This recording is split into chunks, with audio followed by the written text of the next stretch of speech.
Hello everyone, कैसे हैं आप सब लोग। होप कि बढ़िया होंगे। और हम पढ़ रहे हैं उत्तराखंड में हमारा चल रहा है जनजाति, जिसमें 4 जनजातियां यानी कि थारू और बोक्सा, राजी नहीं, थारू, जौनसारी और भूटिया और आपका जो है बोक्सा मैं आपको बता चुकी हूँ। अब हमने पढ़ना है लास्ट जनजाति रहती है जो सबसे छोटी जनजाति भी है, राजी, है ना।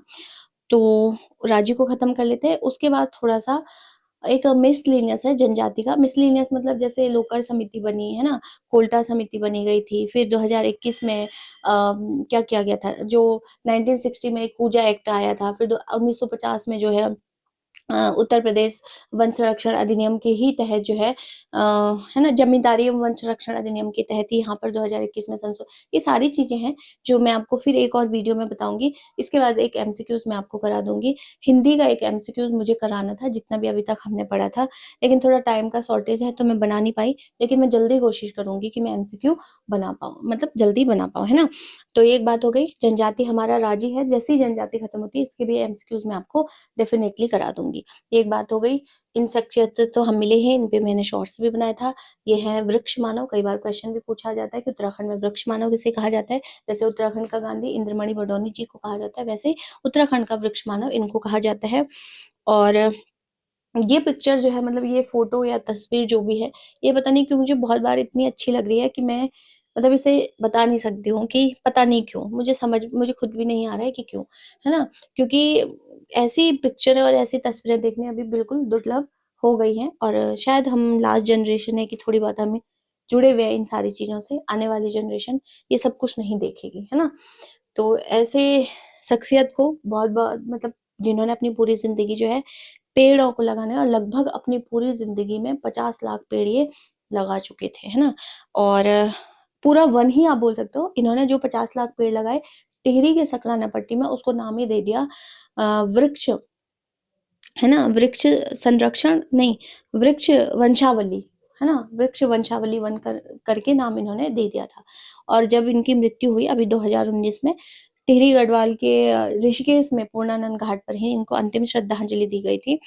तो लास्ट मोमेंट पे जब मतलब बिल्कुल मरने वाले स्थिति में थे, लग गया था उन्हें कि अभी जर्जर शरीर को वो त्यागने वाले हैं, तो उन्होंने कहा कि तब भी उनके आसपास जो लोग थे तो उनका यही कहना था कि मैंने कई कई जगह कुछ पेड़ लगाए हैं, अभी बिल्कुल छोटे हैं, नन्हे से हैं, तो उनका जो है तुम ध्यान रखना और ये वादा करो उनसे। इस टाइप का एक व्यक्ति जो है, जो पेड़ पौधा से इतना प्यार कर सकता है, और वो भी एक तरफा ही बोल सकते हो आप, क्योंकि वो पेड़ ना बात करते हैं, ना कभी प्यार दिखाते हैं, ना कभी कुछ कर सकते, तो बहुत मुश्किल है ये सारी चीजें। ऐसे ही इनको वृक्ष मानव नहीं कहा गया, है ना।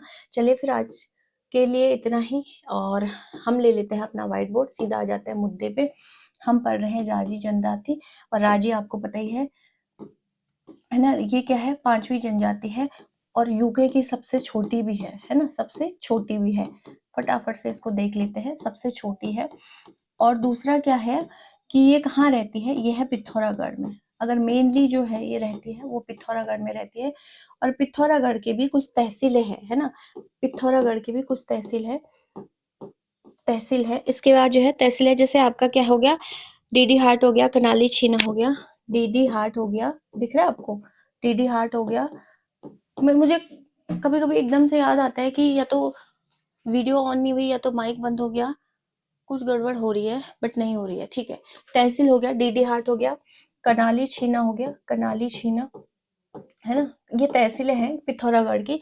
अभी जैसी जनजाति आपकी खत्म हो गई, एमसीक्यू में कराऊंगी, तो उत्तराखंड की पॉलिटी, इसमें बहुत बार लोग कमेंट करते हैं कि मैम विधानसभा क्षेत्र क्या है, और ग्राम पंचायत क्या है, नगर पंचायत क्या है, नगर निगम क्या है, ये सारी चीजें समझ नहीं आती हैं, है ना। कितनी जनजाति की सीटें रखी गई है, कितनी एससी के लिए रखी गई हैं, 13 विधानसभा कहाँ कहाँ से क्या है, मतलब पूरा पंगा। तो खैर कोई नहीं, वो भी मैं आपको बता दूंगी। इसके बाद पॉलिटी शुरू करेंगे जैसे ये होगा, क्योंकि हिस्ट्री एक तरफ से चलने देंगे, हिस्ट्री अभी बहुत लंबा है। अभी हम चंद्रवंश जो है शुरू करने वाले हैं, अभी तो शुरू ही नहीं हुआ। तो डीडी हाट है, कनाली छीना है, ये तहसीलें हैं, और ये विकास खंड है वहाँ के, है ना, विकास खंड है कि धारचूला एक सबसे इम्पोर्टेंट, यही लिख लो, यहाँ लिख लेते हैं धारचूला। धारचूला के कम से कम 9 गांव में ये निवास करती है, मेनली कौन, राजी जनजाति, है ना। और ये मेरी मतलब हार्दिक इच्छा है कि एक बार मैं इन जनजातियों में जाऊँ जहाँ-जहाँ ये है, पर्सनली इनसे बात करना मैं चाहती हूँ कि जितनी सारी चीज़ें हम किताबों में पढ़ रहे हैं, मतलब एक काउंटर करना, लेकिन सही गलत तरीके से नहीं। बुकों में ऐसा नहीं है कि गलत चीज़ें हैं, लेकिन जब डायरेक्टली आप उस संस्कृति के पर्टिकुलर किसी व्यक्ति से बात करते हो तो आपको ज़्यादा नॉलेज होता है और मुझे काफ़ी मज़ा भी आता है अगर मैं पर्सनली बात करूँ, है ना? मतलब वैसे दादाजी मिल जाए कोई गाँव के, है ना? और वो सोचो, उनसे हम बात कर रहे हैं और वो अपनी पुरानी टाइम की बिल्कुल 70-80 साल पुरानी बात बता रहे हैं और अपने जीवन की, कितना इंटरेस्टिंग है वो सारी चीज़ें। पता नहीं, स्पेशली मुझे तो बहुत ज़्यादा मज़ा आता है ना, क्योंकि हम अपनी दादी को भी बोलते थे जब दादी थी, कि ये कुछ होता नहीं था स्टोरी वगैरह उनके पास, हालाँकि वो बहुत सारी स्टोरियाँ बताती थी। नंदा राजा के जितने भी पड़ाव थे उनको पूरे बाय हार्ट पता थे और वो बताती भी थी कि यहाँ पर ये पड़ाव का नाम इसलिए पड़ा है। आज तो हम किताबों में रट-रट के याद कर रहे हैं। बहुत सारी भगवान की स्टोरियाँ भी वो बताती थी, जितने श्री कृष्ण भगवान, महाभारत, रामायण सब कुछ बताती। तो कभी उनके पास स्टोरियाँ खत्म होती थी तो वो बोलती थी, हम बोलते थे अपने ज़माने की बात बताओ दादी को, है ना? तो अपने ज़माने की यही होती थी कि हमने ऐसे किया, पानी नहीं आता था, खेती ऐसे करने होते थे, धूप लगी थी, खाना नहीं था और बड़ा मज़ा आता था मुझे, है ना? मुझे क्या, हम तीनों भाई-बहनों को हम सारे ही सुनते थे। तो ख़ैर एक बात होगी, कनाली, छीना, धारचूला और 9 गाँव में ये निवास करती है। अगर हम इनकी टोटल जनसँख्या देखेंगे तो बहुत ज़्यादा है, टोटल 690 ही ये मिलेंगे आपको। अब पिथौरागढ़ में तो होती है, इसके साथ ही ये कहाँ थोड़ी बहुत नैनीताल में भी ये निवास करते हैं और थोड़ा बहुत चंपावत में। तो ये भी आपको एक याद रखना है, 2 चीज़ें आपको ये भी याद रखना है, कहाँ-कहाँ पर ये निवास करते हैं, ठीक है? ये एक बात हो गई। अब आगे देखते हैं, जल्दी से फटाफट समझ लेते हैं और क्या है। अस्कोट के मतलब जो जो राजी जनजाति है, ये आपको ये जो है अस्कोट, अस्कोट कहाँ पड़ेगा? यही पिथौरागढ़, ये तो आपको पता ही होगा। और अस्कोट वन्यजीव अभयारण्य भी है। वन्यजीव अभयारण्य, वन्यजीव विहार, कस्तूरी मृग के लिए मैंने आपको बताया था। शुरू वाली जो प्रतीक चिन्ह वाली वीडियो बनाई थी उसमें मैंने बहुत अच्छे से इसको डिफाइन किया था। तो अस्कोट के रजवार वंश, मतलब जो पिथौरागढ़ में है, रजवार वंश के ये वंशज अपने आप को कहते हैं। अब आपको ध्यान आ रहा होगा, ये रजवार वंश कौन था? जो कत्यूरी जब बिखराव हुआ था 13वीं सदी में, कत्यूरी का और अलग-अलग टुकड़ों में जहाँ-तहाँ छिता गया था कत्यूरी, है ना?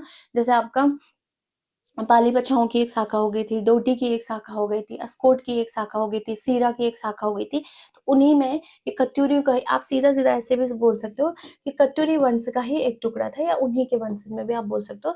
लेकिन रजवार, और मैंने आपको बताया था कि रजवार जो है, रजवार यहाँ अस्कोट पर किसका हो गया था? पाल वंश का, है ना? पाल वंश से एक स्थापित हुआ और इस पाल वंश का संस्थापक कौन था? अभयदेव था। समझ आ रहा है मैं क्या बोल रही हूँ? नहीं आ रहा है तो दोबारा समझाती हूँ। देखिए, जब कत्यूरी वंश का बिखराव हुआ 13वीं सदी में, क्योंकि कत्यूरी 2 भागों में पैदा हुए थे। पैदा का मतलब है एक एक बार तो कत्यूरी 750, मतलब 700 से शुरू हुए, 1000 में थोड़ा-सा नीचे डाउन चले गए थे। उतना कोई बहुत शक्तिशाली राजा हुआ नहीं। फिर जो है दूसरे चरण में ये पैदा हुए। तो फिर 1000 से 1300 चलते हैं। 1300 आते-आते हमने बोला था कि जब अशांति देव ने राजधानी स्थापित कर ली थी, तो फिर वहाँ से क्या हो गया था, कत्यूरियों का फिर मतलब कत्यूरी फिर जब इन्होंने राजधानी शिफ्ट करी कहाँ, बैजनाथ में, रणचूला हाट में, तो फिर कत्यूरी जो है अलग-अलग टुकड़ों में बिखरा हो गया, क्योंकि अगर कोई प्रॉपर लीडर नहीं होगा तो बिखरा होना जायज़ सी बात है। तो कोई डोटी चला गया, डोटी मतलब नेपाल चला गया, कोई अस्कोट पिथौरागढ़ में अपने-अपने भागों में बँट गए, कोई सीरा में चला गया, कोई जो है ये क्या कहते हैं, पाली पछाऊ में चला गया, जिया रानी वगैरह की जो हमने कहानी पढ़ी थी, है ना? तो जो रजवार वंश था, ये ये तो अपने आप को इनका वंशज मानते हैं। कहाँ पे? अस्कोट में। और यहीं उस टाइम पे जब कत्यूरी टूटे होंगे, तब यहाँ पर पाल वंश स्थापित हुआ पहले। रजवार वंश तो बाद में आया, पहले पाल वंश था और इस पाल वंश का संस्थापक कौन था? अभयदेव था दैट टाइम। फिर बाद में तो यहाँ पे रजवार वंश आया, तो ये अपने आप को रजवार वंश का क्या मानते हैं? वंशज मानते हैं। कौन? राजी, कत्यूरी नहीं, कत्यूरी तो यहाँ आ जाएगा, है ना? राजी, मतलब मिलते-जुलती हैं चीज़ें, बिल्कुल अलग आप नहीं बोल सकते हो। कोई ना कोई वंश नया अगर भले आप नए नाम से उसको पढ़ते हो, लेकिन वो पुरानों के कहीं न कहीं वंश, भई हम भी तो एक ही के वंशज होंगे, फिर बिखर गए अलग-अलग, है ना? ये एक बात हो गई। तो और देखते हैं इसमें क्या है, मानती है। और प्राचीन काल में शुरू में ये जो राजी जनजाति थी, है ना? ये राजी जनजाति थी जो, ये गाँव बोल रही हूँ, ये कहाँ, गाँव नहीं, वनों में निवास करती थी, है ना? तो वन-वन में ही रहती थी, इसलिए इनको वनराजी भी कहा गया। वनराजी, ये आया क्वेश्चन है, और वनरौत भी इनको कहा जाता है, ठीक? तो वनों में निवास करने के कारण इनको वनराजी और वनरौत भी कहा जाता है, ये भी आपको ध्यान रखना है। और वनों का राजा भी इन्हें कहा जाता है, क्योंकि ये वनों का राजा, ये क्वेश्चन आया है, वनों का राजा, कि वनों का राजा किस जनजाति को कहा जाता है? तीनों पीवाई क्यों है, ध्यान रखना, वनरौत भी, वनराजे भी, वनों का राजा भी इनको कहा गया है। एक बात हो गई, यहाँ तक क्लियर हो गया होगा आपको। आगे देखते हैं और क्या है ना। अब यह जाति झोपड़े बनाने लगी है या घर बनाने लगी, अभी तो झोपड़े वगैरह कोई नहीं बनाता है, तो अब यह जो जाति है ये घर वगैरह बनाने लगी है, तो इनके घरों को रौतुड़ा कहा जाता है। क्या कहा जाता है? रौतुड़ा। तो इनके निवास स्थान को, मुझे लग रहा है यहाँ है बोर्ड, लेकिन लिखते लिखते मैं यहाँ पहुंच जा रही हूँ। तो निवास स्थान है इनका, है ना, निवास स्थान है, जो इनके निवास स्थान है उनको जो है क्या कहा जाता है? रौतुड़ा, रौत्युड़ा, ठीक है। क्या कहा जाता है? रौतुड़ा इनके निवास स्थान को कहा जाता है। किसके? राजी जनजाति पढ़े तो ऑफकोर्स राजी जनजाति के निवास स्थानों को रौतुड़ा कहा जाता है ना। और 1967 में इनको जनजाति तथा 75 में आदिम जाति घोषित किया गया। तो ये सबसे इंपॉर्टेंट पॉइंट इसमें हो जाता है कि 1965 में, है ना, ये तो मैंने आपको बता भी दिया था शुरू में, अगर आप किसी ने शुरुआती वाली वीडियो देखी होगी, कि 1965 में इनको क्या कर दिया था? जनजाति घोषित कर दिया गया था। जनजाति, मैंने आपको बोला था कि 2 हो गया भाई, जनजाति, है ना, जनजाति बना गया 1965 में। अभी तो मैंने आपको बताया था ना कि 65 में कितनी, लगभग जो है 52 जो है वो जनजाति बनाई गई। 52 नाम जो है सरकार, गवर्नमेंट, इन वो क्या कहते हैं उसको, मतलब सेंट्रल गवर्नमेंट ने नाम दिए कि भाई 22 जो है जनजातियां होंगी 1965 में। इनमें जो है राज्य भी थे, और 65 में, और जो है 65 में इसको जनजाति बना दिया गया, और 1975 में, है ना, 10 साल बाद 75 में इसको आदिम जनजाति कहा गया। एक कमेंट भी आया था कि मैम आदिम जनजाति कब घोषित किया गया? जनजाति, आदिम जनजाति, तो राजी और बोक्सा, आई थिंक इन 2 जातियों को आदिम जनजाति, आदिम मतलब बहुत पुरानी जनजाति, इनको घोषित कर दिया गया है। इंपॉर्टेंट है, ध्यान आपको रखना है ना। भाषा है इनकी, अगर हम देखेंगे तो इनकी जो भाषा है वो है आपकी क्या? मुंडा, मुंडा भाषा है इनकी, मुंडा। अगर मुंडा देखेंगे हम, मुंडा मतलब मुंड वाला नहीं, ओहो क्या कर रहे हैं, भाषा है इनकी मुंडा। वैसे तो ये कुमाऊनी बोलते हैं थोड़ी बहुत, है ना, वैसे तो ये कुमाऊनी बोलते हैं। अगर हम देखेंगे आम बोलचाल की भाषा वैसे तो इनकी कुमाऊनी है, क्योंकि पिथौरागढ़ के हैं, लेकिन थोड़े थोड़े जो मुंडा है उसमें क्या होगा, संस्कृत और तिब्बती के शब्द होते हैं, तो थोड़ी अलग हो सकते हैं। कुछ कुछ शब्द जो है संस्कृत और तिब्बती बहुत ज्यादा मिलते होंगे, तो उस भाषा को क्या बोला गया? मुंडा कहा गया। ये एक बात हो गई है ना। दूसरा क्या है, इनमें एक व्यापार होता है जिसे मूक विनिमय कहते हैं। इनका जो व्यापार होता है वो क्या होता है? मूक विनिमय। ये बड़ा इंटरेस्टिंग लगता है मेरे को, मूक विनिमय। देखिए मूक विनिमय क्या होगा? विनिमय, विनिमय मतलब व्यापार, मूक मतलब चुप रहकर। अब कैसे करेंगे भाई, जब बोल ही नहीं रहे तो व्यापार कैसे करेंगे? तो इसमें मैं पढ़ रही थी, इसमें क्या कहा गया था कि जैसे इनको आपस में व्यापार करना होता है, तो ये क्या करते हैं, एक निश्चित जगह तय कर लेते हैं कि हमें अपनी चीज बना करके, क्योंकि बोलना तो है नहीं, तो जब आप बोलना ही नहीं है तो व्यापार कैसे करोगे, ट्रेड कैसे करोगे? तो इसमें कहा गया है कि हम अपनी जगह को एक निश्चित जगह डिसाइड करते थे दोनों लोग, जैसे मुझ में और किसी दूसरे व्यक्ति में व्यापार, समझते हैं। देखिए कोई ए नाम का व्यक्ति है और एक बी नाम, इन दोनों के बीच जो है ट्रेड होना है, व्यापार होना है, तो पहले ये मिलेंगे, एक जगह जो है डिसाइड करेंगे, और ये अपनी चीज इसको बेचता है और ये खरीदता है, तो ये जब अपनी चीज बनाएगा तो कोई जगह निश्चित की गई होगी, वहां पर रख देगा, और फिर भी ये यहाँ से रखेगा, फिर भी आकर के इसको ले जा देगा अपने यहाँ, है ना। तो इसे व्यापार निश्चित जगह तय किया जाता था, और उस निश्चित जगह पर चीज को रख करके छोड़ दिया जाएगा। तो ये क्या करेगा, अपनी चीज जो है यहाँ पर रख के छोड़ चला जाएगा, फिर ये बी आएगा उठा करके ले जाएगा, और साथ में जो उसको उसके बदले पैसा, रकम, सोना जो भी देना है वो यहाँ पे रख के चला जाएगा, फिर ये आएगा यहाँ से उठा के लेके चला जाएगा, है ना। लेकिन मैं इसमें ये सोच रही थी कि मान लो ए ने अपना कोई सामान बना के यहाँ रख दिया, और बी उसको उठा के लेके चला गया सामान, और बदले में जो उसको देना है, सोना चांदी पैसा जो भी रखना है, उसने यहाँ रखा है, लेकिन कोई और आकर के उसको उठा ले गया, तो ये इनमें तो बात ही नहीं हो रही है, मूक विनिमय हो रहा है, तो फिर कैसे काम चलेगा? तो यही चीजें हैं जो, इसीलिए मेरा मन करता है कि पर्टिकुलर जाकर के इनसे मिल के बात करूं कि ये ऐसे कैसे होता है ना। कुछ कुछ चीजें ऐसे हैं, फैक्ट है, जो कहीं भी ढंग से डिफाइन नहीं होते हैं, ये तभी होंगे जब आप पर्टिकुलर उनसे जाकर के मिलेंगे। तो ये एक बात हो गई है ना। अब देखते हैं इनमें व्यापार, तो मैंने आपको, बाकी कास्ट कला में भी ये निपुण होते हैं, कास्ट मतलब लकड़ी, कास्ट कला में भी क्या होते हैं, ये निपुण होते हैं, है ना, ये निपुण होते हैं। और अगर हम देखेंगे दूसरा क्या है इनके उसमें, कि अगर हम देखेंगे खेती करते हैं ये झूम, झूम, धूम नहीं झूम, कैसे झूम, शिफ्टिंग कल्टीवेशन तो आपको पता ही है ना, मतलब इस बार यहाँ कर लिया, अगली बार वहां कर लिया, अगली बार जंगल में कोई और जगह काट कर, क्योंकि शिफ्टिंग खेती में शिफ्टिंग कल्टीवेशन इसलिए इम्पोर्टेंट है, कहा मतलब ये लोग कहते हैं कि नागालैंड वगैरह में भी खूब शिफ्टिंग कल्टीवेशन होता है ना, झूम खेती वगैरह इनको कहा जाता है, कि एक ही जगह पर बार बार अनाज बोने से उस मिट्टी की उर्वरा और मतलब जो उस मिट्टी में पोषक तत्व है, उर्वरा शक्ति है, वो बहुत कम हो जाती है। तो नई जगह करोगे, फिर 4-5 साल तक उसको ऐसे छोड़ दोगे, फिर वो मिट्टी अपने आप ही ऑटोमेटिकली बना लेगी अपने लिए, है ना। तो ये एक मतलब इनका मानना है जो लोग शिफ्टिंग कल्टीवेशन करते हैं। अब त्योहार आते हैं, इनका त्योहार क्या है, देखिए त्योहार है ककारा और मकारा। आप बोल रहे होंगे कि ये बोल क्या रही है, कारक और मकारा, ठीक है, तो ये त्योहार है इनके, कारक और PYQ है, और मकारा है, मकार। कारक बोलते हैं कर्क संक्रांति को, है ना, ये देखो, इसको देख रहे हो, कर्क संक्रांति किसको बोलते हैं, कारक, कर्क संक्रांति को बोलते हैं, और मकर संक्रांति को ये मकारा बोलते हैं, ठीक है। दो ही त्योहार इनके हैं। एक बात हो गई, त्योहार आपको ध्यान रखना इंपॉर्टेंट है कई बार। और एक रिंग डांस होता है इनमें, क्या होता है, रिंग डांस, है ना, रिंग डांस। तो रिंग डांस होता है इनका प्रमुख जो डांस है, वो रिंग डांस है, जो किसकी तरह होता है, थड़िया नृत्य की तरह। बताना जरा, थड़िया नृत्य में क्या होता है, किसी को पता है, मतलब ऐसे जैसे इंसान है, फिर ये इंसान है, फिर ये इंसान है, अभी नृत्य वगैरह हमारा रह जाता है इसमें, ये इंसान ऐसे गोल गोल बन करके, ये इसका हाथ पकड़ेगा, ये इसका हाथ, और ऐसे घूमते हैं नृत्य के साथ, ये होता है थड़िया नृत्य, ठीक है।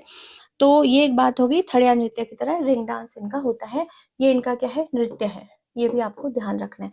नेक्स्ट पॉइंट अगर हम देख लेंगे, इसमें है वनराजी जनजाति से बनने वाले प्रथम निर्वाचित विधायक थे। तो विधायक हैं पहले, मतलब विधायक कौन, राजी जनजाति के, वनराजी जनजाति, वनराजी क्यों कहा गया, मैंने आपको बोला था।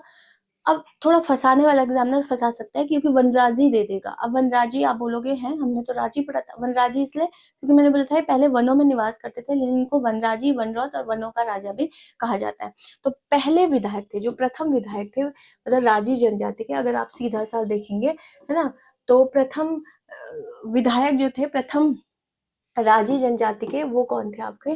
तो ये क्वेश्चन भी शायद पता नहीं कहीं आया है, या कहीं मैंने लिखा था, गगन सिंह रजवार, है ना, गमन, कहीं कहीं गगन है, कहीं कहीं गगन है, गगन सिंह रजवार, ठीक, रजवार। तो ये क्या है, प्रथम जो विधायक रहे हैं, वो क्या है, गगन सिंह रजवार है इनका नाम था, राजी जनजाति के, ठीक है, यहाँ तक क्लियर हो गया होगा। आगे देखते हैं, इनमें क्या है, देवता देख लेते हैं इनके कौन कौन से, दूसरी स्लाइड लेते हैं, इसको काट लेते हैं, देवता, ठीक है, देवता।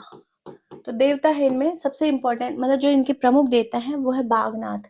तो जो प्रमुख हैं वो देवता हैं इनके कौन, बागनाथ, ठीक है, बागनाथ प्रमुख देवता है इनके, बागनाथ। बाकी और भी है इनके, जैसे गणनाथ हो गया, गणनाथ, है ना, मलनाथ हो गया आपका, मलेनाथ हो गया, मल्लिकार्जुन हो गया, मलेनाथ, मल्लिकार्जुन,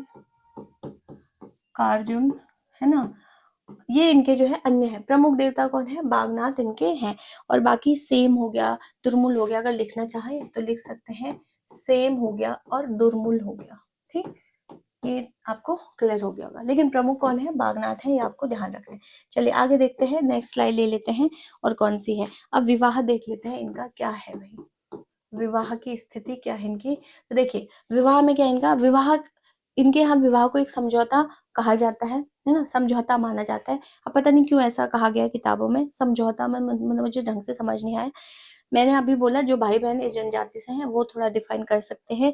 पलायन विवाह इनमें पहले होता था, पलायन विवाह में भी क्या होता है ये भी नहीं पता है ना। तो पलायन विवाह लेकिन अभी नहीं होता, पहले होता था। कौन सा विवाह, पहले इनमें पलायन विवाह होता था। दूसरा अगर आप देखोगे तो इनमें क्या होता है, विवाह से पूर्व एक मांग जागी, विवाह से पूर्व एक प्रथा, मतलब या रस्म भी बोल सकते हो आप, है ना। विवाह से पूर्व क्या होता है, मांग जागी व पिंठा संस्कार संपन्न होता है। अब ये क्या होता है ये भी नहीं पता है, मांग जागी, और क्या होता है, पिंठा संस्कार। ठीक है, पिंठा, ये तो PYQ भी है, पिंठा संस्कार जो है इनमें होता है। ठीक, संस्कार, पिंठा संस्कार इनमें होता है, लेकिन विवाह से पूर्व होता है। अब ये क्या होता है ये ढंग से नहीं पता है ना। इनमें स्त्रियों को पर्दे में रखा जाता है। तो स्त्रियों को किस में रखा जाता है, पर्दे में। स्त्रियों को जो है पर्दे में रखा जाता है, और कहा जाता है कि इनकी रसोई में, मतलब जो इनकी स्त्री है पर्दे में रखने, वो रसोई में किसी और दूसरा व्यक्ति इनकी रसोई में जा नहीं सकता है, केवल उस घर की ही स्त्री उस रसोई में जाती है ना। या हो सकता है कोई बाहर का व्यक्ति नहीं जा सकता है।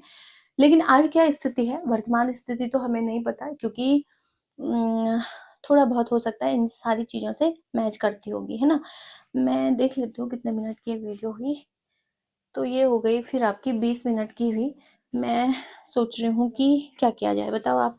और प्रवेश देने की एक और चीज़ अगर आप यहाँ पे लिखना चाहें, तो आपको पता है कि एसटी की मतलब देखिए उत्तराखंड जो विधानसभा है ना, हमारी जो विधानसभा है इसमें टोटल कितने MLA हैं, मेंबर ऑफ लेजिस्लेचर, है ना, असेंबली।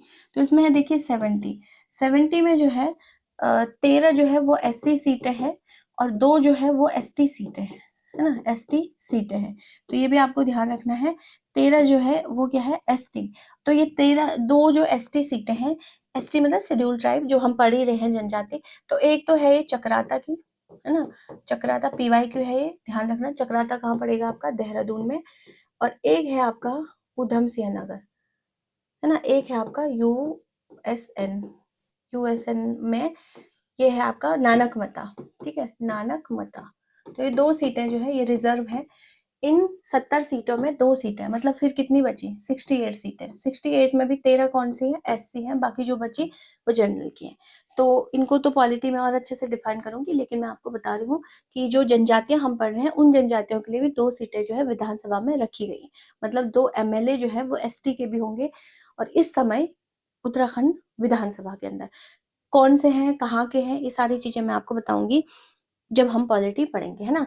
तो चलिए फिर आज के लिए इतना ही। हालांकि मैं सोच रही थी कि उत्तराखंड की जो, चलो एक काम करते हैं, उत्तराखंड की अनुसूचित जनजातियां मैं आपको बता देती हूँ क्या रोल है इनका, जल्दी से देख लेते हैं। अनुसूचित, अभी तो हमने क्या पढ़ा था, जनजाति पढ़ा था, अभी हम अनुसूचित जाति पढ़ते हैं, है ना, अनुसूचित जाति। तो पढ़ लेते हैं इसको जल्दी से, मतलब SC। मैंने आपको बोला कि विधानसभा में कितनी सीटें हैं, 70 में से 2 तो ST लेके चले गए, 13 जो है वो SC की है।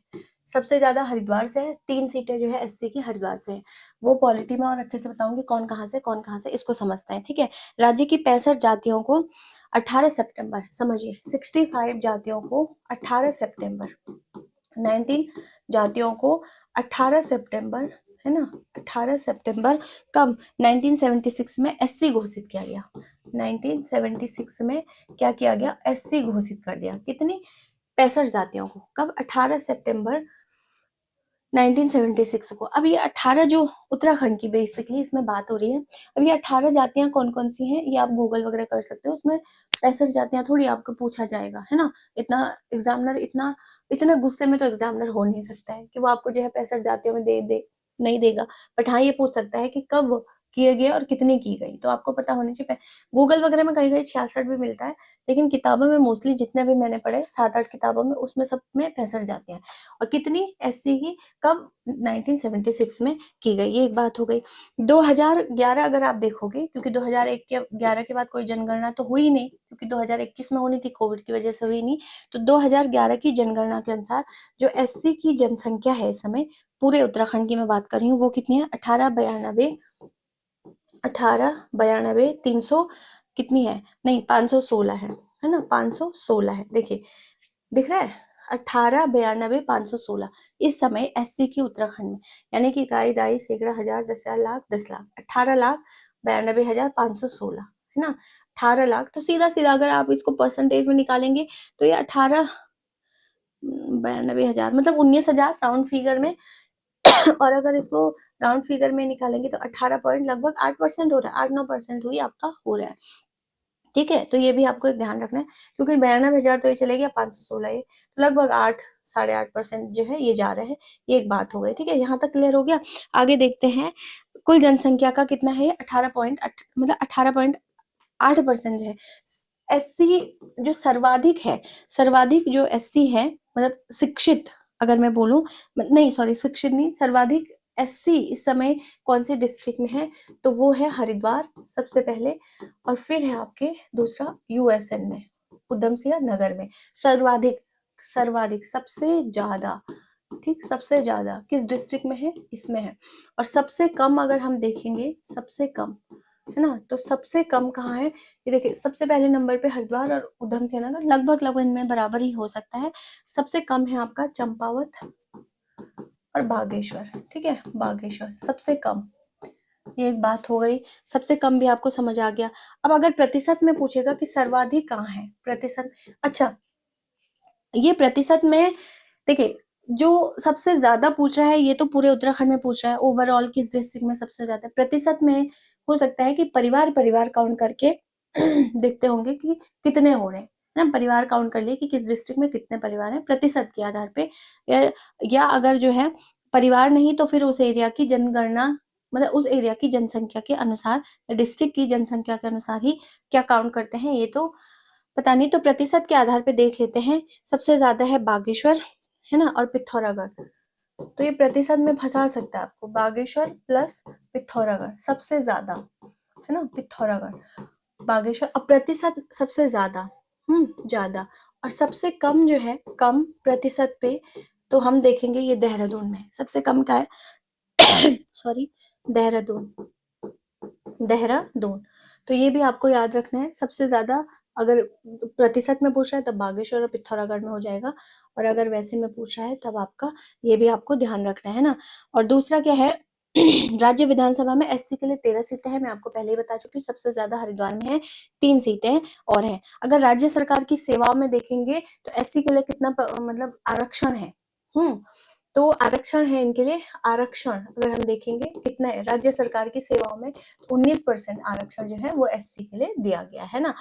तो ये एक बात हो गई। और दूसरा अगर हम देखेंगे कि सर्वाधिक साक्षरता वाला है एससी स्टेट को, मतलब सॉरी डिस्ट्रिक्ट कौन सा है ना, एससी सर्वाधिक साक्षरता मतलब लिटरेसी रेट, है ना, तो सर्वाधिक साक्षरता ये हो जाएगा आपका नैनीताल, नैनीताल। और सबसे कम बोलेगा कि एससी मतलब साक्षरता बता रहे हैं ना, साक्षरता लिटरेसी, तो सबसे कम जो है वो किस में है आपका, साक्षरता सबसे कम एससी साक्षरता में कौन सा स्टेट है, तो ये आपका यूएसएन, उधम सिंह नगर, ठीक है। तो ये आपको ध्यान रखना है, सबसे कम साक्षरता एससी में कौन होगा, उधम सिंह नगर, सबसे ज्यादा है नैनीताल, ठीक। और सबसे ज्यादा जो अभी एससी हैं वो आपके हरिद्वार में है, और सबसे कम अगर हम देखेंगे हरिद्वार और किस में बोल सकते हो आप, हरिद्वार और उधम सिंह नगर, और सबसे कम चंपावत और बागेश्वर में। देखिए चंपावत और बागेश्वर सबसे छोटे जिले भी हैं, चंपावत और बागेश्वर, है ना, हालांकि रुद्रप्रयाग भी छोटा ही है, तो मतलब बागेश्वर तो थोड़ा बड़ा है, लेकिन रुद्रप्रयाग और कौन, चंपावत तो बड़ा है, सॉरी मैं क्या बोल रही हूँ, बागेश्वर और कौन, रुद्रप्रयाग ये बोल रही थी मैं, BR। इनकी भी एक ट्रिक बताऊंगी मैं, कैसे कैसे आप याद करोगे, है ना। तो हो गया, यहाँ तक की कहानी आपको समझ आ गई होगी। थोड़ा सा इसमें और छूट जाता है, एक वीडियो जो है कूजा जो एक्ट वगैरह आया था उस पर भी मैं चर्चा करूंगी, एक वीडियो मैं सोच रही हूँ उस पर बना दूँ, क्योंकि वो जनजातियाँ वगैरह तो आप बुक वगैरह से भी पढ़ सकते हो, और थोड़ी बहुत चीज़ें हो सकता है जब ऐसे आप वीडियो में पढ़ते हो तो ये मुझे लगता है थोड़ा जल्दी हमारा दिमाग कैच करता है वीडियो वगैरह देखने में, लेकिन मैं सोच रही हूँ जो थोड़ा है कचाइन बीच का उसको जो है क्लियर कर दिया जाए, है ना। मतलब कूजा एक्ट था उत्तर प्रदेश का था, फिर आया फिर 2021 में, इसी में थोड़ा सा मैं सोच रही हूँ कि अभी लैंड के लिए है, जैसे 250 वर्ग किलोमीटर, 250 वर्ग ही जो है खरीद सकते हैं बाहर वाले, क्या है ये पूरा माजरा, इस पे भी एक वीडियो मैं सोच रही हूँ बनाने की। थोड़ा सा एक्स्ट्रा तो जरूर है, लेकिन इंफॉर्मेटिव होगा और हेल्पफुल भी होगा, क्योंकि ये बेसिक चीजें हैं, हर चीज पढ़ाई के पर्पज से पढ़ना ठीक नहीं है, कुछ एक्स्ट्रा नॉलेज भी साथ में होनी चाहिए। जब आप पढ़ ही रहे हो तो फिर थोड़ा डिटेल से पढ़िए, है ना? तो चलिए फिर आज के लिए इतना ही। जय हिंद, जय भारत, जय उत्तराखंड। चैनल आपको पसंद आता है तो आप लाइक, शेयर, सब्सक्राइब कर सकते हैं, साथ में आप कमेंट भी कर सकते हैं। और जो भाई-बहन या कोई भी व्यक्ति जो है इन वीडियो को देखता है, जो पर्टिकुलर इन जनजातियों से बिलॉन्ग करते हैं, कुछ ऐसी चीज़ें हैं जो सबको पता होनी चाहिए, या फिर बोलते टाइम, लिखते टाइम मैं कुछ गलत लिख रही हूँ, कोई वर्ड कुछ और उनके यहाँ कहा जाता है, मैं कुछ और पढ़ रही लिख मतलब बता रही हूँ, तो वो लोग, वो भाई-बहन उसको करेक्शन कर सकते हैं कि उनके यहाँ ऐसे नहीं, ऐसे कहा जाता है ना? तो चलिए फिर आज के लिए इतना ही। जय हिंद, जय भारत, जय उत्तराखंड।